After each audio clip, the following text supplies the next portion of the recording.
This is the Jerry Doyle Show. CNN is making a big deal out of a walk-off interview Ron Paul did with CNN's Gloria Borger. Now, you have to understand what CNN's all about. CNN is a network that pretty much caters to racism, discrimination, the inequities in the system, inequitable wealth distribution, redistribution. It's basically a network of beta boys and bitchy broads. That's CNN. And you have to understand who CNN's pandering to. It's the people who watch to think that this is a racist America. And so what are they going to talk to Congressman Ron Paul about? That he's a racist or a racist sympathizer. Now, Congressman Paul has disavowed any of the materials that were written 20 plus years ago. And that's not enough for CNN. But when it comes to insider trading in Congress, when it comes to Congress making money with information that you and I don't have, and the charges of insider trading, and how legislation could be, I don't know, massaged or changed or held off, like it was with Nancy Pelosi when she was the Speaker of the House. Steve Kroft of 60 Minutes said to her, you got 5,000 shares of Visa at 44, it popped to 64. Certain bills that Visa didn't want to come to the floor didn't come to the floor.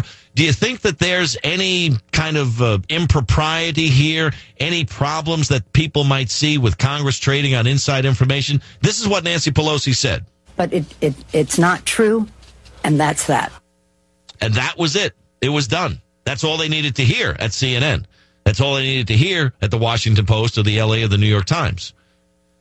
What about insider trading, Congresswoman Pelosi? It's not true, and that's that. It's not true, and that's that. It is true. It's proven to be a truth. They made money. They trade on inside information. They get richer, we get poorer. It is true, and that's not that. But Nancy Pelosi said it's not true, and that's that, and CNN moves on. But when it comes to, is Ron Paul a racist? Is he a racist sympathizer? Gloria Borger, in this first clip here, talks about the things that were written, and has Congressman Paul in this interview with him ever read any of the stuff that's under his name? Today, I pressed him about whether he had actually read any of those newsletters that went out under his name. Listen to what he said. Not all the time. Well, on occasion, yes. And did you ever object when you read them? Well, you know, we talked about this twice yesterday at CNN. Why don't you go back and look at what I said yesterday on CNN and what I've said for 20-some years. It's 22 years ago. I didn't write them. I disavow them. That's it. So he didn't write him, he disavows him, and that's it. But that's not it for CNN. And Ron Paul's been saying this for 20 years. Nancy Pelosi said it's not true, and that's that. One off, done, walk away, no problem. But CNN, playing to a certain viewership that believes that this is a racist country, Gloria Borger comes back and says, yeah, but you disavowed it, but you also made $1 million off it, right, Congressman? But you made money off of them. I was still practicing medicine. That was probably why I wasn't a very good publisher, because I had to make a living. But there are reports that you made almost $1 million off of them in 1993. I'd like to see that money. So you read them, but you didn't do anything about it at the time. I never read that stuff. I've never read it. I was probably aware of it 10 years after it was written. And it's been going on 20 years that people have pestered me about this, and CNN does it every single time. So when are you going to wear yourself out? When are you going to wear yourselves out? And Borgia comes back at him and says, but it's a legitimate question, isn't it, Congressman? Is it legitimate? I mean, is it a legitimate question to ask that something went out under your name? And when you get the answer, it's legitimate that you sort of take the answers I get. You know what? The answer is, I didn't write them. I didn't read them at the time, and I disavow them. That is the answer. Well, it's just a question. I mean, it's legitimate. It's legitimate. So they can have a legitimate question, but he can't have a legitimate answer. Nancy Pelosi, it's not true, and that's that. And they move on. But for 20 years, they haven't moved on with this guy. Why? Because not only does it, I guess, work to Congressman Paul's disadvantage to keep these allegations alive, but it keeps eyeballs on CNN, and it helps them with their business model, which is to pander to those who believe this is a racist country. Soledad O'Brien, one of the worst on CNN, only sees things through a racial filter. She does Black in America 2, Black and Hispanic in America, I wish I was Black in America. And it's all about pandering to a group of people that want to pass off all their grievances that, well, it's just the reason that I don't have a job, or I don't have the job, or I don't have a house, or the house, or the reason I don't have a education or the education I want is because it's a racist country. But Ron Paul comes out and says, look, I've been giving you the same answer for 20 years. I didn't write them. I read them. I disavow them. And that's it. But that's not it. Because Gloria Borgia goes, well, okay, now I've heard your answer today twice, but let me see if I can push it just a little bit further. These things are pretty incendiary. You know, because of people like you. No. Come on. Some of the stuff was very incendiary. And, you know, saying that in 1993, the Israelis were responsible for the bombing of the World Trade Center, that kind of stuff. So, goodbye. All right. Thank you, Congressman. I appreciate your answer. I appreciate your answering the questions. And you understand it's our job to ask them. Thank you. It's our job to ask them, and to ask them, and to ask them, and to ask them. And when they don't hear what they want to hear, but they have an agenda going in, well, you can understand why something like this continues for 20 years. Now, this is not just CNN. It's the same thing as 60 Minutes. But you see, CNN, the headline, Congressman Paul walks off. It's a walk-off. It's a walk-off. Now, why is a walk-off that big a story? And we can talk about whether or not he should have walked off. I wouldn't have. I would have said, what's your point? I gave you my answer. What's your point? What do you want from me, Gloria Borgia? What do you want me to say? Something that's not true? Will that then give you your aha moment? See, you are a racist. You are an anti-Semite. I'm not, but if that's what you want me to say to make the stupidity stop, I guess I'll just say, whatever it is that you believe in your twisted mind, you're right. But I didn't write them. When I read them, I didn't approve of them. I disavow them, and that's it. But that's not it. I went looking around at how people in the media, not investigative journalists like Catherine Herridge at Fox News, real investigative journalists, but personalities who think that they're journalists, how they go about their business. So I went to 60 Minutes in the archives, and I looked at some of the 60 Minutes interviews as far back as the 1970s. And the walk-off is very interesting to them. Not just to you and I. Ron Paul walked off an interview with CNN. Shouldn't even do it. Does that mean he's guilty? He couldn't stand the heat? No. Leslie Stahl interviewed Boris Yeltsin. And in this clip, she talks about Boris Yeltsin walking out on her. But she wants to make sure that you know who's really in control. Take a listen to this clip. I said, are we going to do our interview to Yeltsin after you play tennis? And he says, yet, no interview, like that. I said, what do you mean, no interview? He said, no interview. Can you sit for one? No. He doesn't want to sit. And everybody talks about him walking off the interview, but I walked off the interview first. What do you mean? Because I said I won't do the interview. I mean, I'm leaving. If he won't do an interview, I'm not going to sit around for a week and beg him. No, because you're a journalist and the story's all about you. You're not a journalist. I want you to know Boris Yeltsin doesn't walk out on me. I walk out on him. Now, Leslie Stahl walks into another interview with the French president, Nicolas Sarkozy. And she brings up Sarkozy's wife's disappearance.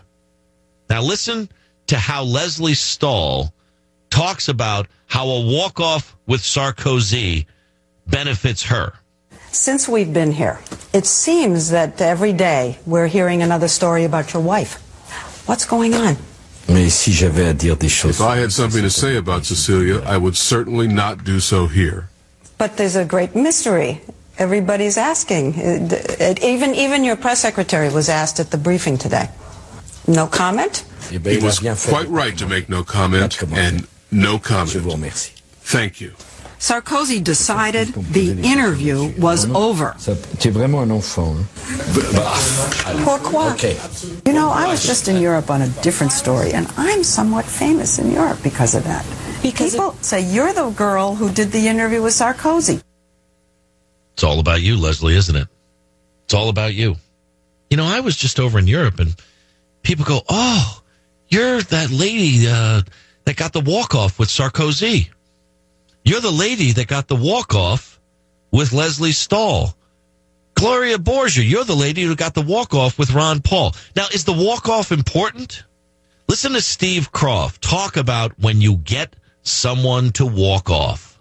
When you get somebody that walks out in the middle of an interview, it assures you that you've got a good story. You just know that it's money in the bank.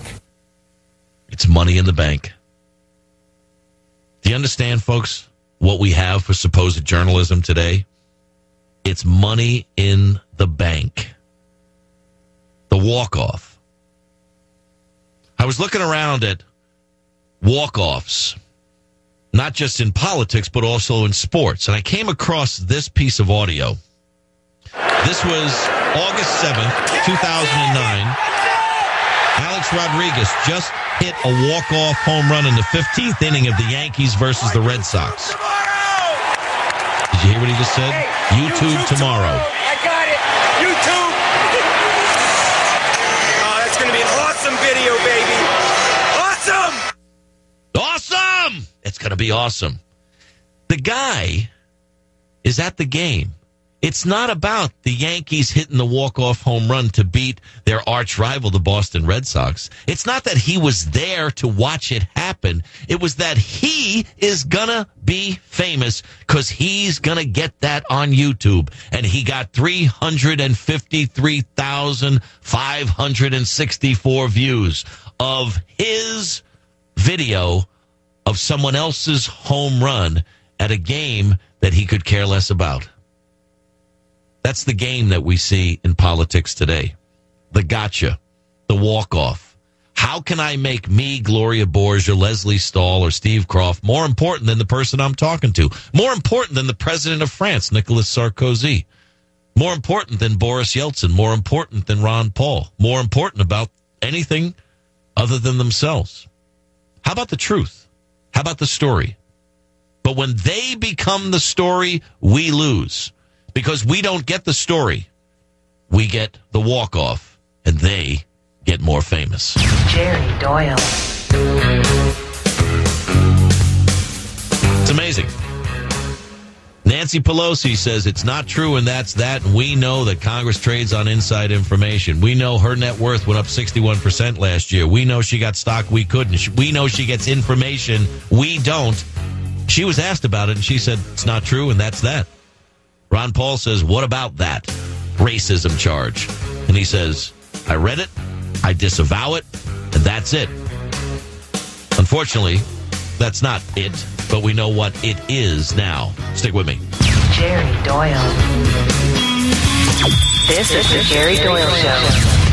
Now, CNN is a network that caters to race baiters and poverty pimps. There's beta boys and bitchy broads on that network. Now, there was a story that CNN was covering. It was about a woman, a mom, who used her dad's address so that her kids could get out of the failing school system that they were in. Her dad in a different area where the schools were better. So the mom uses the dad's address. The kids go to that school. They find out that she did it. She's either threatened with or actually goes to jail for 30 days. Now, obviously, that's way over the top. But isn't it a story about the failures of our public schools, the failures of education, that we need to do something different where in just a mere shift of a zip code, you can have kids in schools where they thrive as opposed to schools where they just wither and die on the educational vine? But here's CNN's Soledad O'Brien talking about that story. You know what's interesting about this is that as I was reading this story, without even seeing any of the pictures, You did not have to tell me. I knew. The mother in this story is black. We are talking about black kids, and we are talking about a school system which is majority white. Knowing nothing about the story days ago, I knew that already. Why did I know that? Because that's what you're looking for. That's what you're looking for, Soledad O'Brien. Black in America too. Not what the real story is. What about kids in failing schools? What causes a mom to break the law to use someone else's address because she's so desperate that her kids don't end up dropping out or getting racially promoted or socially promoted? How about they graduate because they got a good education and they have something that's going to give them a foundation that's going to be able to send them on to college and get a good job and be a part of the 4.4% unemployment rate for college-educated kids as opposed to 8.6% for the rest, and much higher for those who don't have a high school diploma. But you see, this is how CNN works it. And you have to understand how the press works, how the media works, how these supposed journalists work. They work for themselves. They work for the walk-off. They work for something that's going to get their name at the top of the Google search. No different than congressmen paying $4.70 a click so that when you type in environment or governor or tax cuts, their name pops up. It's all about them, folks. It ain't about us. Congressman Ron Paul is going to join us in the next hour of the program. 800-876-4123. Stick with me. The Jerry Doyle Show. Come on.